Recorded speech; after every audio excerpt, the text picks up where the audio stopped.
Hey, the stream is live. We are Probably, live. probably shouldn't say that every time we go live. No, it's our thing. That's cool. All right, cool. Hey, everybody. Welcome to our Big Ten team rivalry live stream. Tonight, we're going to talk about what happened in week one in the Big Ten and maybe one other team. We're looking at who had the toughest non-conference opponent. We're going to talk about our freshman coaches, Matt Rule, Ryan Walters, and Luke Fickell. We're going to see how they did. And then we'll hit on some other games. But first, this is Big Ten team rivalry, where the trash talk is expert level and the analysis is more mediocre. I'm Cliff. This is Mac. Mac, how you doing over there? Do you believe? I believe. I still don't quite believe. I not quite. But Colorado, man, that was a good win. That was a good win. That was yeah. Okay, so that was pretty amazing. Has anybody checked on TCU? Do we know how they're doing over there? Does Sonny Dyke still have a job? His last two games haven't gone so well for him. How did Michigan lose to TCU last year if they can't beat Colorado this year? What happened? What's going on? I don't know. I got nothing for you. I don't know. I've been racking my brain trying to figure out, how did we lose to TCU? How did Michigan, because we're supposed to be unbiased, whatever. How did Michigan lose to TCU? And I have no idea. The most I've come up with is that they just had a ridiculously good roster for TCU. So, and a solid game plan. They did have a good game plan in ridiculously good last year, you mean? Yeah. What I'm sorry, what was the score against Colorado? Because they didn't lose by that much, did they? No. 45-43. Yeah. I don't get that, but I guess Deion Sanders there. Excuse me, Coach Prime. And they call Harbaugh arrogant. I don't get that. I don't think he came up with. Maybe he did. I don't know. Oh, he absolutely came up with it. Well, I guess. Did he? But I thought he did, because he's the one going around saying, "Call me Coach Prime," and he's got it like emblazoned on his jacket now. I think, doesn't he? Does he really? I thought he did. I mean, I saw it printed somehow or another. I don't know. We'll have to look that up. Well, we should, but I don't care right now. Let's real quick. Let's go over our score predictions, because I think, just like everybody else, our score predictions were not as good as they could have been. Although, and I'm gonna promote one of our other videos. We did a video, the AP poll top 25 disaster, where we asked the question, why was Clemson in the top 10? And I think we now see why, because they are now number 16. No, I'm sorry, they fell 16. They fell 16, yeah. They're now what, 22? Oh crap! I don't know. Yeah, they fell from 9. They fell 16. That's 24. I gotta look up the rankings. I haven't looked them up yet. I forgot to look. Pretty wild. So okay, so as far as the rankings go, while you're looking them up, this I do remember. Michigan stayed number 2. Penn State stayed number 7. Wisconsin stayed number 19. But there was one team that fell from 3 down to 5. That was what is their name again? I don't know. Aren't they from like Ohio? I think they're that team down south. Yeah. The Ohio State fell 2 places. The world famous Ohio State. Yeah. Buckeyes. Which also, again, we said in our Big Ten or in our AP poll video that they were overranked. We did. And they corrected it. And I think we have to thank them for that and appreciate that. So why don't you hit our scores? What did we do? All right. So let's check out our scores here. So most of these numbers you don't have to pay attention to if you're seeing this, if you're watching our video and you're a little bit like, holy crap, that's a lot of numbers. You don't really have to pay attention to all of them. But I'll quickly explain how this works. So this right here that I've got highlighted is the actual score of the game. This is the score that I called. This is how much I was off by, and you get an extra point if you called the winner correctly. Although it really should subtract a point, because it's whoever has the fewest amount of points wins this little competition that we've got going on. So for instance, for the Nebraska-Minnesota game, I called Minnesota 31-24, expecting, the offenses to be offensive, that kind of thing. That did not happen. That was everybody on the Twitterverse was like, oh my gosh, Big Ten football is back because we've got defense. And I'm looking at the offenses like, yeah, but they suck. So, I mean, okay. Right. Minnesota won 13-10. I called 31-24. You called 28-21. You were closer. You were off by 26. I was off by 32 for 15, 32, 33-ish, whatever. 32. I don't like math. Michigan State and Central. Michigan State won that one 31-7. I called 28-21. You called 35-17. So you were much closer. The Michigan game was stupid. I mean, it was a good game. It worked out. But in terms of like how our score predictions went, I was off by 29. I was off by 33. I was off by. I got ECU right total. though. You did. Oh, I guess we both did. Oh no, we didn't. You got 6. Okay, never mind. I called 6. Yeah, I thought they'd at least get 6 points, and they did not. So whatever.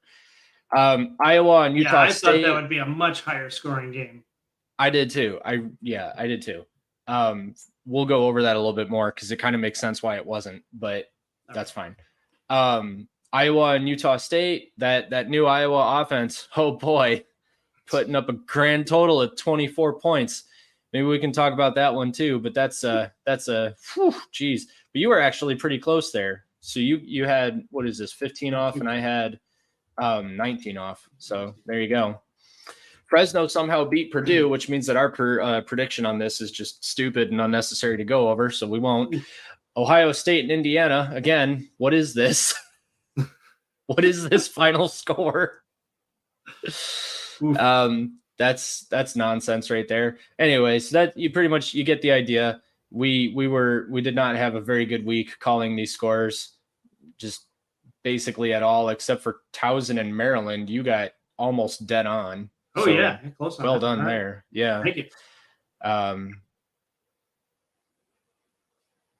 That was without the benefit. So of to start off the season, Team Rivalry top secret score predictor. Yes. So these were just guesses, which is different from when you use that. Right. So anyway, to start the season, you've got 223 points. I've got 248. So you're actually beating me. Nice. To start things off. So that's good. I need the lead because you always outpace me about halfway through the season. I come back. I do come back. Yeah. Substantially. All right. Speaking of Minnesota versus Nebraska, we watched that game. Not very exciting.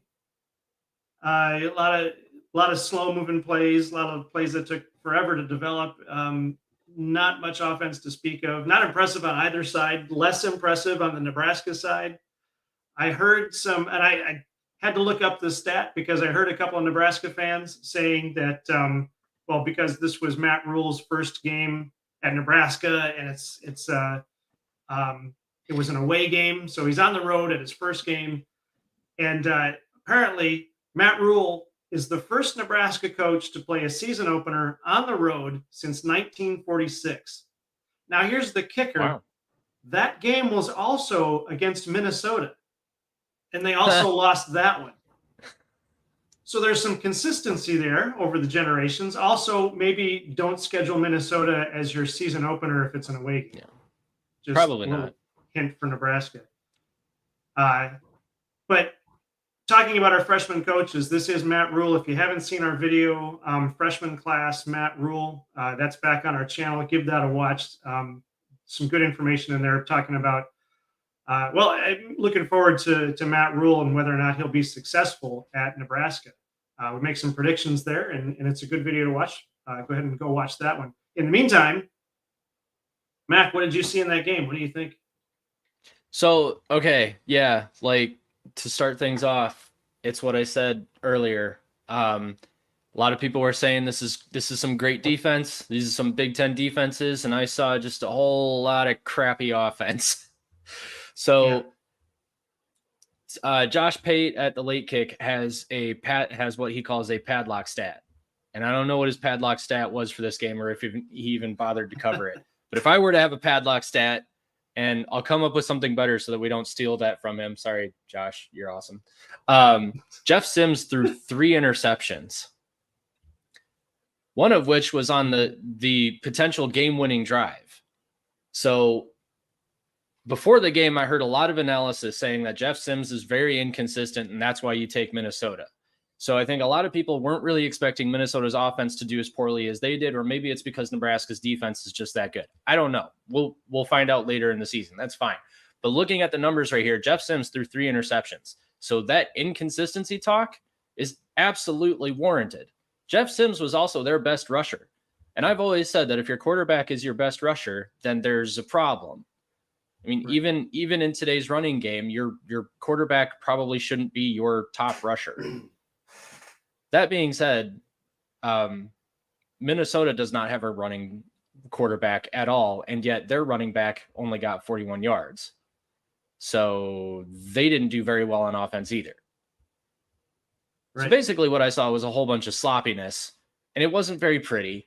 And Minnesota's lucky that they got the win. There was a really good pass from, what is his last name? Kaliak Manis? Man, that's a name. Yeah, that sounds right. Yeah. It seems, yeah, we'll go with it.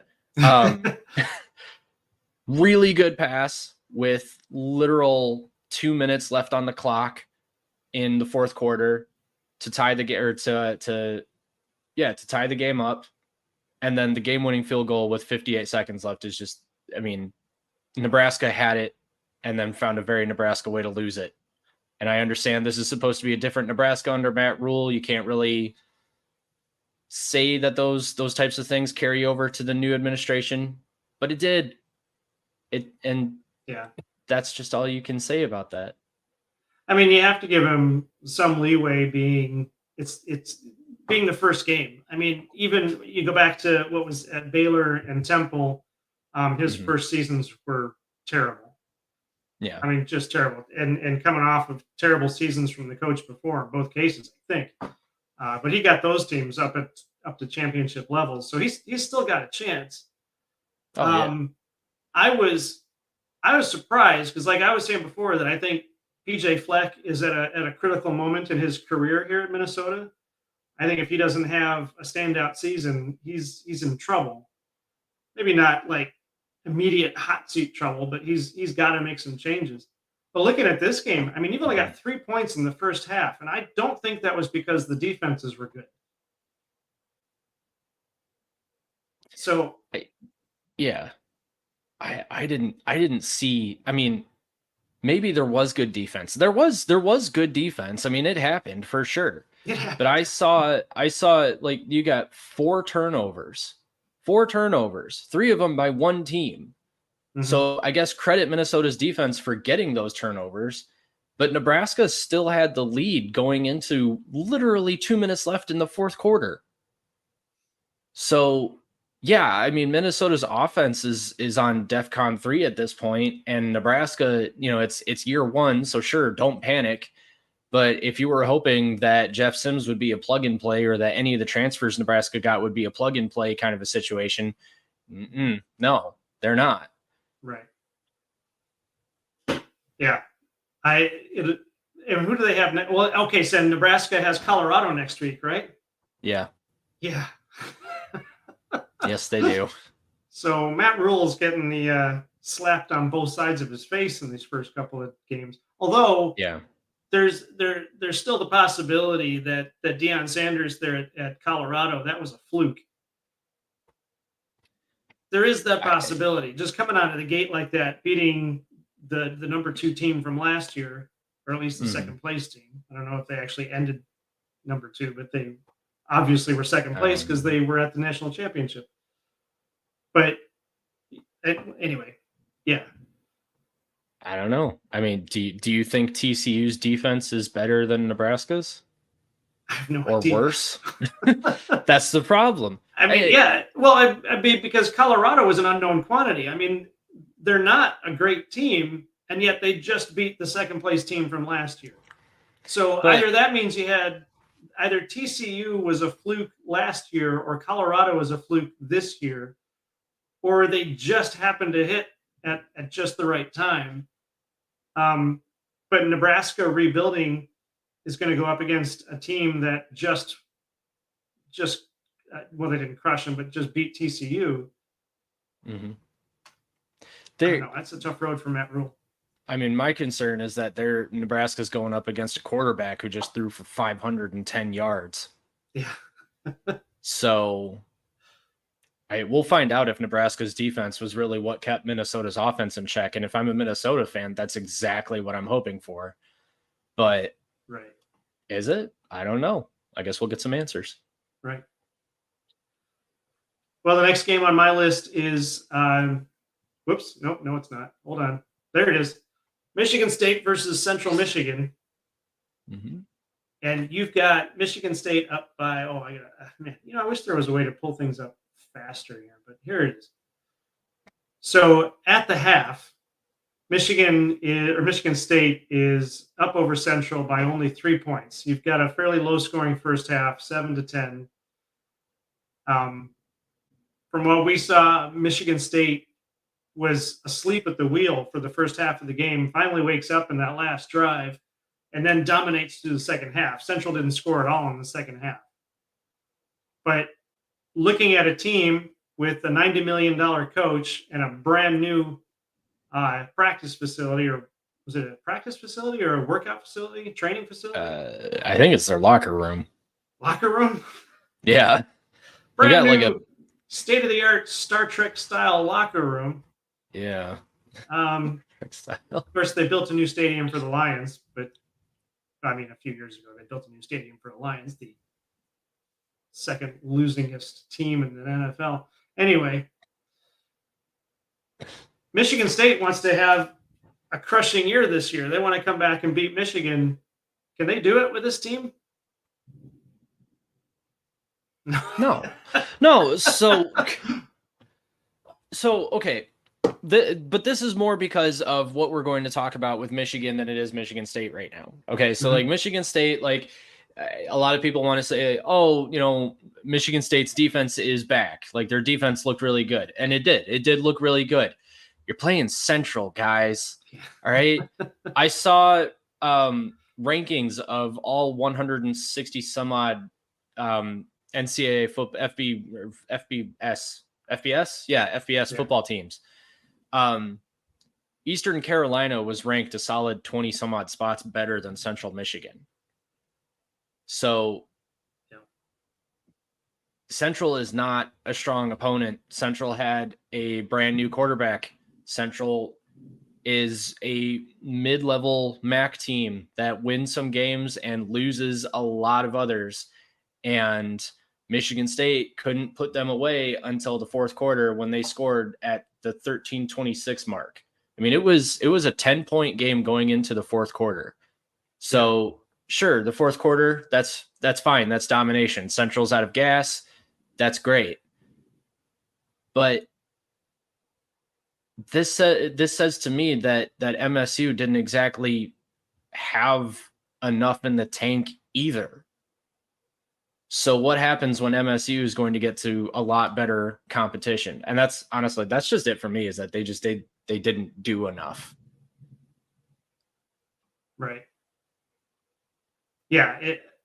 They looked anemic in the first half. They looked like they were just getting their bearings in the second half. Like they remembered that they were playing football. So I'd be surprised. Let's see, next week they have Michigan State is playing Richmond, I think. Richmond? Where? Oh, there we go. Yeah, Richmond. Yeah. So they ought to be able. Oh, this is the first time they've ever played Richmond coming up. Oh, new game alert. Yeah. We're gonna save that for Thursday. Right. So, yeah, I know in the past, Central has always given Michigan State some trouble, but this time it seemed like Michigan State was causing enough problems for both teams. So. Yeah, I mean, I don't think Michigan State really played like sloppy per se. I mean, actually, I did watch the game, but I can't remember a ton of what happened because it was just kind of boring. I mean, I don't know. They didn't exactly, I don't think that they dominated. They just kind of went out there. They scored some points. They did what they needed to do and I guess, just enough of what they needed to do and then called it a day. I think so. I'm looking at the stats. Like Noah Kim went 18 for 31 for 279 yards and 2 touchdowns. And then their running back, who is not Jalen Berger. I thought Jalen Berger would be their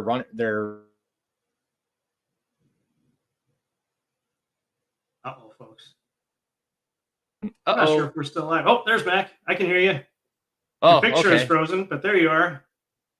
Oh, man.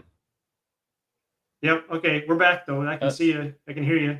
Yep. Okay, we're back, but okay. That was Okay. bad for a second there. I just checked YouTube, and we're still good on YouTube, but like, All right. it did freeze there for a second. Yeah. Well, we got a storm coming in over here too, so this ought to be fun. Oh, great. Okay, that's gonna hit us later, or something's gonna hit us later. No, it should have hit me first. Never Well, mind. it's coming up from the south. Oh, all right. Yeah. Anyway, not that anybody listening understands what's going on, but that's fine. Anyway, point being is that Michigan State just looked sluggish, not very good. They didn't look very good at all. Whoops. I'm sorry. Uh-oh. I got different things playing over here. That shouldn't happen. Okay. Sorry about that. Trying to get back on track here. You paid good money. You should see a good show. Moving on to our next game. They paid nothing. They paid nothing. Well, then they just get whatever they can give them. The next game is what you paid for it. Our next game is Michigan versus East Carolina. We were at this game. It's always fun going to the big house. I enjoy that, even when it was kind of a slow game. I think Michigan was playing fairly conservatively. We both agreed that East Carolina gets the sore loser award. They had 10 penalties for 88 yards, a couple of them being where they had a roughing the passer, an unnecessary roughness, and some heavy-handed pass interference. And that is, they had twice as many penalties as Michigan. Michigan had 5, and for like 3 times as many yards. They went for 88 yards. Michigan went for 35 yards. But overall, Michigan dominated this game. ECU didn't score until the very last play, and I think that was just almost kind of a gimme. Although Michigan probably shouldn't have let him get that far anyway, but still, it was the last play of the game. Anyway, I ramble too much. What do you think? What happened? Just actually, you know what? This is what we need to know. Is Michigan looking as good as the hype? Are they worth number 2? Even if it's ECU, do they look like a national championship team? So, okay, I'm going to say yes with a caveat, because this is what we know about Michigan. So we know that Michigan was sitting most of its starters on defense. We know that Keon Sabb, who had a really good game against Eastern Carolina, was actually a second or third stringer. I can't really remember, but he played safety. He recorded a lot of tackles. He had a good game. He's a second stringer.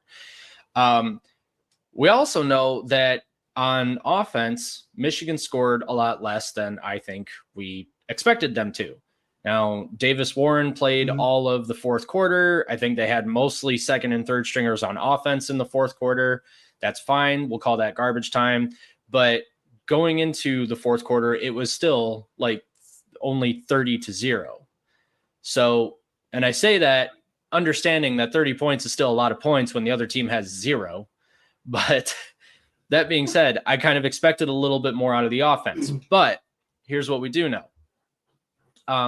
Blake Corum and Donovan Edwards both were told not to do anything stupid, basically. So it looked an awful lot like they were making some career decisions with every run that they had. So you saw like Corum wasn't cutting as much as we're used to. He wasn't, throwing his body around as much as we're used to. Donovan Edwards wasn't throwing his body around as much as we're used to. They relied heavily on the passing game. So JJ McCarthy put up 280 yards. He also has broken the record for the highest completion percentage in a game for a Michigan quarterback with a minimum of 30 passes. So they relied heavily on JJ, and I think this was a game that JJ needed to come out and establish some dominance through the air, and that's exactly what he did. So questions asked and answered. That's fine. We know Michigan's going to have a good running game. We just didn't see it against Eastern Carolina, and it sounds like more or less that was a part of the game plan. So there you go. But okay, when we say it's part of the game plan too, you know that detractors or opponents or whatever, the other side is going to say, yeah, they say that's what they were doing, but was that really what they were doing during the game? Is that something? Can you risk that? Can you risk sidelining essentially, or 50% sidelining your two best running backs in any situation? I mean, that's a tough call. I mean, especially since Harbaugh is not there, so you don't have the master planner there to correct. Mm-hmm. Although, like you said, even with was it Jesse Minter? He was the interim coach, right?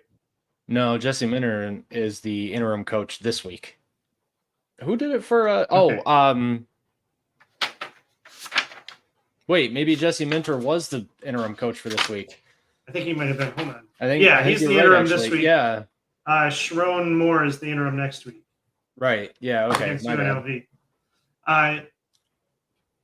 But okay, so even with the interim coach sidelining, and if we go with that, we say let's say they did sideline those two players. I mean, yeah, JJ McCarthy really stepped up. Although, what do you do? I guess, and then maybe this isn't even a question worth asking, but because it doesn't matter because Michigan still won the game and it was ECU. But do you really think they sidelined those two players, or are they just not playing very well? And JJ McCarthy made up the difference. I don't think that they were sidelining them as much as ECU came in with a really good game plan of stacking the box. Like they did everything they could to take away the run. And then Michigan also really didn't try to establish the run all that much. And actually, I just looked up the numbers and I say that Michigan didn't feel like they tried to establish the run, but Blake Corum still had 10 carries for 73 yards. So he averaged 7.3 yards a carry. Okay. So, and he had a touchdown. So honestly, not that bad, just not what you would expect from a Michigan team. Right. And it did seem like they were getting stuffed a lot on that O-line. Yes. Yeah, they were. They were having a lot of trouble establishing that run, but that's why I'm curious as to whether or not they really were sort of like told not, or were told to hold back, if they really were told to hold back, or if that's just what they said after the game. Yeah, or I don't know, maybe I heard that somewhere and I decided to run with it.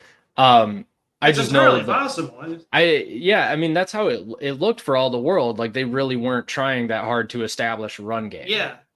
And they really didn't need to because JJ was shredding them through the air. So what does it matter? Right. It's just you have those flashbacks. You know, we say that these non-conference games are like blowouts and they're practically high school teams and they should do something else. But then we immediately go back to App State, who was essentially a high school team that we should have blown out, or Michigan should have blown out, and didn't. They had some good players on that team. And now you have to live with it for the rest of your life. With that in mind, okay, so with JJ McCarthy in mind, let's jump down to Penn State. And I know you guys can't see this, but Penn State is actually 2 or 3 games down my list here. But Penn State versus West Virginia. Arguably, okay, I think that's another question to have is which Big Ten team had the best game this past weekend? Penn State is definitely in the running for that because they scored, 38 points against West Virginia. So they're actually tied with Wisconsin and Maryland for the most points this past weekend. But Drew Allar is being touted as possibly a better quarterback than JJ McCarthy. So if we have Drew Allar and JJ McCarthy side by side, they had Drew Allar had 325 yards with 3 touchdown passes. JJ McCarthy had 280 yards with 3 touchdown passes. Neither of them had any interceptions, but Drew Allar only has a QB rating of 86, and JJ McCarthy is 95.4. So by the stats, it looks like JJ McCarthy is the better quarterback, but Penn State put up more points. What do you think we've got going on there? I'm not really sure. I need to understand that QB rating a little bit better because actually I think Drew Alar probably had the better game. They played a tougher opponent. He put up more yards and then had just as many touchdowns. He went 21 for 29, so fewer passes, but one fewer pass, but I don't think as many completions, maybe. The only thing that I can think of is that each of his completions went for further. Yeah. So he got more yards per completion. So maybe that's what, maybe, well, no, if JJ had the better QBR, yeah, I don't know. That QBR thing doesn't make any sense to me. So allegedly, the QBR is supposed to incorporate all of a quarterback's contributions to winning, including how he impacts the game on passes, rushes, turnovers, and penalties. So we're probably adding up all of these numbers and dividing them a certain way and coming out with QB ratings to try and level it out. Yeah. Probably pass attempts to pass completions, rushes, touchdowns. Maybe he thrown. ran for some touchdowns too. Then that I don't see. Yeah, I don't know, but I mean, West Virginia is not exactly a great team. I mean, I get that they're still they're Power 5, and that's good. They don't exactly have a great roster this season, and Penn State is obviously coming in with a ton of hype and a really good defense and now a really good offense. So I think that they did kind of what they needed to do. But I don't know. I mean, if you want to call it by the numbers, I think Drew Alar probably had the better game. But I think both of them played just as well. Yeah. I don't know. I don't think that there's a lot of separation between these quarterbacks in week 1. Yeah, I didn't get to see a lot of the Penn State game, but they look good. Mm-hmm. I'm almost thinking they're underranked. I mean, they're moving fast. They've got some power. I was kind of surprised that they stayed at 7 this week. Yeah. I would have thought they would have moved up one, especially given Michigan or Ohio State came down 2. I would have thought Penn State would have moved up at least 1. That's probably a testament to maybe how bad West Virginia is. That could be, yeah. How bad Indiana might be too. Right. And speaking of Indiana, our other game, Ohio State versus Indiana. Why was it 13-3 late in the third? At the end of the third. At the end of the third. Was it still 13-3 at the end? I know it was a couple minutes before. I thought Ohio State scored before that, but I guess not. Oh, crap. Nevertheless, yeah, 13-3 at any point in the third quarter for Ohio State hasn't happened in years. I cannot remember a game where Ohio State wasn't well into the 30s in the third quarter. At least Indiana. The 20s. Yeah, and especially against a team like Indiana. Yeah. Ohio State is really weird right now. And so to bring up Josh Pate again, he did mention, and he makes a good point. If the score had been 42-21, would we be talking about this as shocked as we are? Like, would we be saying the same thing? Would we be saying that Ohio State didn't play well? Or would we be saying, yep, Ohio State's as pretty much what we thought they were or would be? Yeah, I probably would be saying the same thing because, I mean, for a team like Indiana to put up 21 points on Ohio State is still significant. It is and it isn't. So Ohio State's defense has allowed a lot of touchdowns, especially if they were to come in garbage time against bad teams. And they still roll. They're still elite because that offense can outscore anybody if it comes down to a track meet. And normally it doesn't because Ohio State's defense can suffocate bad offenses. Maybe not at first, and then maybe not when it's garbage time and they've got the second and third stringers in there. But normally throughout the rest of the game, it's no contest. Yeah. So with that being said, is 23-3 really that bad? And Okay, well, here you go then.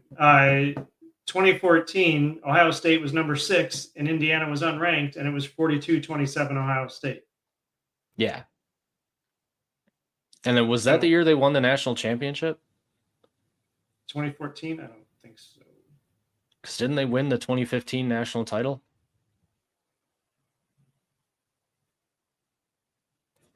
Oh, maybe they did. I think that's when they won the national championship Okay. with Zeke Elliott and Dwayne Haskins, or oh goodness, Cardale Jones. Did we have a national championship in that? Yeah, we had the playoffs. I think that was the first year of the playoffs. In 14? Mm-hmm. Oh, well, yeah, I guess we did. Yeah, 2015.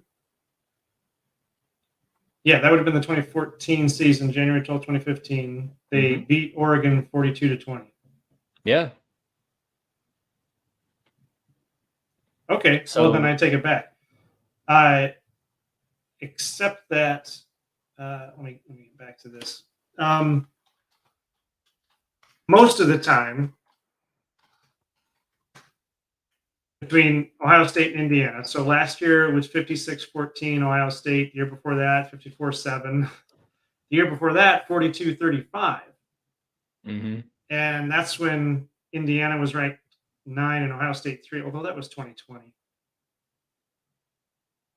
I don't like to count 2020. It's just such a weird season for the Big Ten. It's like it feels like it doesn't count because half the teams didn't play and the other half of the teams were miraculously playing above their level, it seemed like Indiana. Yeah. But then, okay, so then you go over to 2019 and it's 51-10 Ohio State. So in each one of these games, Ohio State didn't score less than 34 points.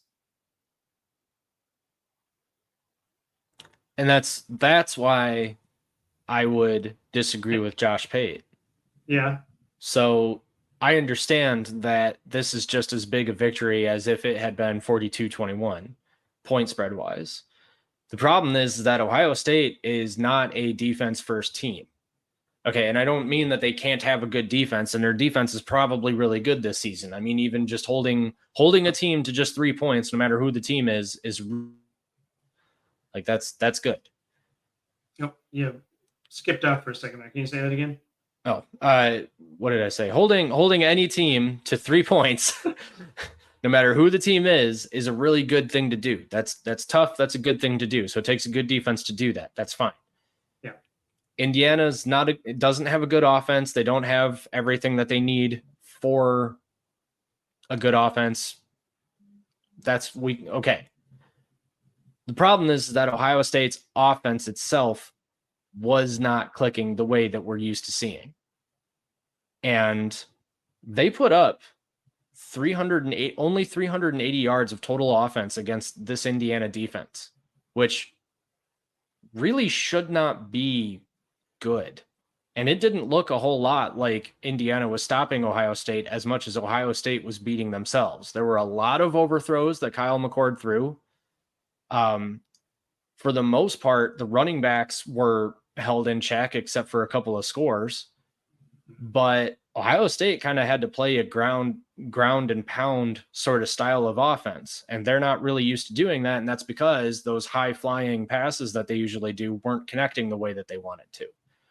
Now, I've said all of this, and I'm going to throw it away by saying it was the first game of the season, brand new quarterback, jitters, that's fine. But they've got one more week to figure this out before they hit some actual competition. And if they don't figure it out, Notre Dame, what did we see them do to Navy?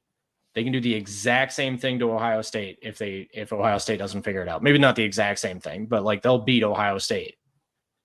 Something similar. Yes. Okay, let's jump over to Illinois versus Toledo. Now, I had predicted Illinois was going to be they're going to win the West Division this year. Now that still is hanging on. That prediction is hanging on, although by a thread. What have we got in Toledo? This was a tough game for them. Toledo is the defending MAC champs, but then Illinois is a Big Ten team. Illinois struggled to win this game. We had 4 lead changes. Illinois wins in the last few seconds with a field goal, which seems to be a theme for this past weekend. They had a record, or not a record number of penalties. The record for their penalties, the record for penalties for this weekend goes to Illinois with 10 penalties for 100 yards. Ooh, wow. So talk about beating themselves. I mean, Illinois, I think you take away those 10 penalties and those 100 yards, and this is probably a different looking game. It probably looks like a domination by Illinois. But, it's all part of the game, so you can't blame the refs for your mistakes. And you can't blame the refs for your loss because you should have played better. But they won, not for lack of trying to lose. At least that's the way it looked like to me. What did it look like to you? It looked like Luke Altmaier, Illinois' quarterback, is why they won the game. And really concerning. It really doesn't look like they have a whole lot on offense except for a really good quarterback and an offensive line that seems to be able to buy him at least a little bit of time. He threw an interception. That's not great. But he went 18 for 26 for 211 yards and 2 touchdowns. So he had a good game. But he also had, if I remember correctly, a lot of plays in the fourth quarter that kept Illinois in this game. And that's really the only reason why they ended up pulling it out in the end. So if I'm Illinois, I'm a little bit concerned, and I want to see Luke Altmaier have, some more weapons around him, especially in like the running game. And maybe that's an offensive line issue more than it is a running back issue. But for right now, they're lucky they got past Toledo. They're not going to get past many other teams, especially to get to the Big Ten championship if they play the way that they did against Toledo, especially on defense. Yeah. Still, though, you've got the West Division again, like last year. It seems like it's probably too early to tell. We won't know for a couple more weeks, but it seems like the West Division again is looking an awful lot like the West Division from last year with these teams just struggling to really get their foot in the ground and move forward. Especially given Purdue loses to Fresno State. Oh wait, is Purdue East Division or West Division? They're West. Yeah, they're West Division. Okay, that's what. Yeah. Purdue loses to Fresno State. Like we said, Nebraska, Minnesota. Nebraska loses. Minnesota doesn't look fantastic. Illinois just hangs on. And Northwestern. So our last game here to talk about Northwestern versus Rutgers. Man, talk about, the game is significant for 2 reasons. Rutgers scored 1 more point than Ohio State did this past weekend. Northwestern is now 12 losses in a row. Geez. So you've got the bottom 2 teams in the Big Ten fighting to stay on the bottom, I guess. Although I guess Rutgers maybe was trying to climb up, but I don't know. I don't know what you do there, but it's still the West Division is still having a lot of problems. I don't know. What do you make of the? Is the Northwestern versus Rutgers game? Are they even anything to watch at this point? Did I jump out of the Illinois game too fast? No, I didn't have anything else to say about that. They got a good quarterback. I'll say this about Rutgers. I feel like they should be better than this. And I think, no, hang on. I think they've been playing this game for a long time. Yes. They were the first to do it even. Yeah. They probably are better than this. I think Northwestern was probably giving them everything that they had. And because of what was going on with the hazing scandal and stuff like that, they're trying to come together as a team, show the world that they can still play together. And no, it didn't result in a win, but it did result in Rutgers being tested quite a bit. And I think that's probably a little silly to say because I don't exactly think of Rutgers as a very strong team. Right. Maybe they should be stronger than they are under Greg Schiano. Wow, excuse me. But this is where they are right now. They should still make a bowl game because I would expect them to improve from here on out. But they have a lot of work to do to improve for sure. Yeah. So unless you wanted to cover any other games, that was my list. Yeah, so Clemson.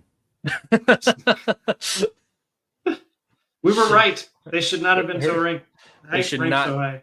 Yes, they should not have been ranked so high. I get they're not Big Ten, but man, that was. I wasn't watching the game, but I kept updating the score on the ESPN app, and I couldn't believe it. Like I kept having to swipe to make sure it was right because I just like, what is going on? But this can't be. It's Clemson. Is this the end of the Dabo Swinney era? Yeah, let's just bury him now. One game. It's not just one game. They got blown out by Tennessee in the Orange Bowl last season. Well, that's true, which is why they shouldn't have been ranked so high. Yeah. Yeah, we even have that in our trash talk. Right. Yeah. The AP poll top 25 disaster. Another great video. Got to go watch it. Please watch it. Please watch. Okay, here's my bonus question. I don't know if you've had enough time to think about this or not, but here's our bonus. Out of the non-conference teams that the Big Ten played this past weekend, which one do you think was the toughest? We had Central Michigan played Michigan State. Utah State played Iowa. Oh, there's a game we didn't talk about. Yeah. Fresno State played Purdue and beat them. You had East Carolina. Towson played Maryland. Maryland crushed them. Buffalo played Wisconsin. Oh, that's right. Wisconsin. Mm-hmm. And then you had Toledo played Illinois, and West Virginia played Penn State. Toledo is the defending MAC champions, not the MAC 10, just the MAC champions. Which one of those do you think is the toughest non-conference team they played this weekend? Who actually gets to walk away and say, yeah, but they were really tough? Toledo? That's what I was thinking. I mean, for nothing else, the fact that they're the defending MAC champions. Yeah, they have. Fresno State turned out to be a lot tougher than I expected, but yeah, Fresno State is like year to year, like you never really know. I mean, normally I would say West Virginia, but like I don't know. I'm trying to think if West Virginia and Toledo played on a neutral field, who would win? Yeah, that's a good one. So I'm guessing it's not Toledo. Oh, I don't know. This is all just speculation. I would say Toledo also. I thought you had like some sort of rankings in front of you. Oh, no. These are just my notes. This was where you're supposed to make your analytical, interpretation of events and say those guys. I mean, judging by the scores, then Toledo, but yeah, that's what I would go. I mean, so I think because Toledo played out of all of the established teams that were still in their games out of all of the established coaches in the Big Ten that were playing against non-conference opponents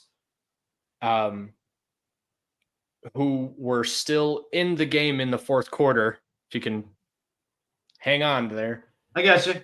Toledo, I think, is the strongest. Yeah. There you go. Because Fresno was playing Purdue with a first-year head coach and an obliterated roster. West Virginia is not very good. Yeah, Toledo. And Brett Bielema is a well-established coach. Yeah. So yeah, I agree. I think it's Toledo all the way. I think they were the toughest non-conference team this past weekend. Agreed. Speaking who of the easiest? Who is the easiest? Yeah, who do you think was the easiest? If I was going by scores,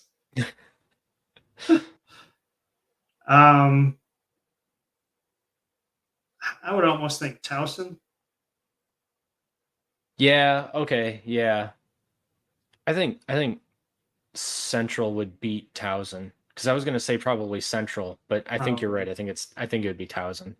I mean, Central's usually a top contender in the MAC. I mean, who are your top teams in the MAC? I mean, I guess it changes substantially because they swap things out quite a lot. But Yeah. I mean, we've seen Western, Toledo, Northern Illinois, and CMU all run the MAC. Yeah. Never EMU.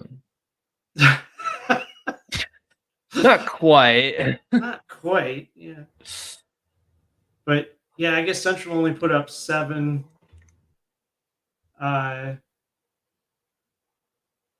Utah State put up 11-14. I am missing a 14 score here. points. Yeah, I think Towson put up 6 against Maryland's 38. Yeah, I think Towson was the easiest game this past weekend. But it's a good sign for Maryland that they stayed on top of it. Although it looks like they slowed down quite a bit. They had 21 points in the first quarter, and then 7, and then 7, and then 3.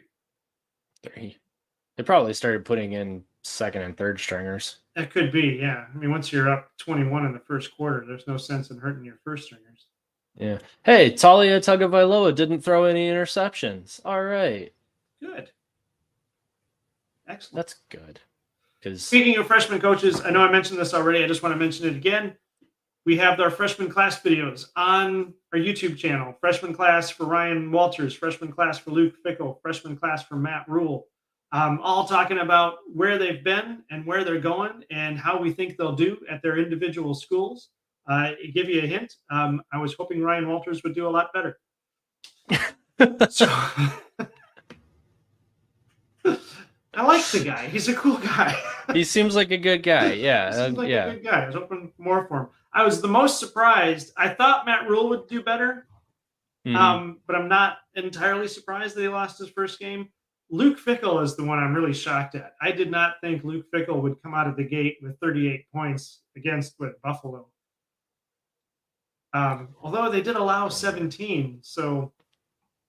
I mean, Buffalo's usually got a decent offense if they get clicking. Yeah. So I'm not terribly surprised about that. What I am surprised about is that it took Wisconsin as long as it did to put that game away, because it did take a little bit. Yeah. Oh, we had it was even at the end of the first, 10-14 at the end of the second. Yeah. So, but then they scored 14 points in the third, and Buffalo scored nothing. Yeah. So they started to put it away in the third, but yeah, that game really should have been over going into halftime. Yeah. Yeah. Because they were still pretty solid last year, even with losing Paul Christ after game 5. Jim Leonard came in and won, was it 4 of the 6 games? Yeah, something like that. He had a little winning streak going on there for a second. Yeah, they did pretty well. So they still had a solid team to start with for this year. Although Luke Fickle came in and changed quite a bit of it. So yeah, it's completely different offense. Yeah. Yeah. I think that's going to do it for us tonight. That's the live stream. Hope you guys enjoyed it. That is our Big Ten team rivalry recap for week 1. Mac, you got anything to add? I'm tired. I'm going to bed early tonight. The storms are over. We made it. I don't know if you saw the lights flicker for a second, but that was the storm rolling through. I was surprised our power didn't go out because it normally does. Thank you, DTE. We will be back on Thursday with a review for a preview of the upcoming weekend. Still, we're looking at a lot of non-conference games, but a lot of things, as you can tell, need to get worked out. And we will talk about whether or not those things will get worked out. Mac, take us out. This is Team Rivalry.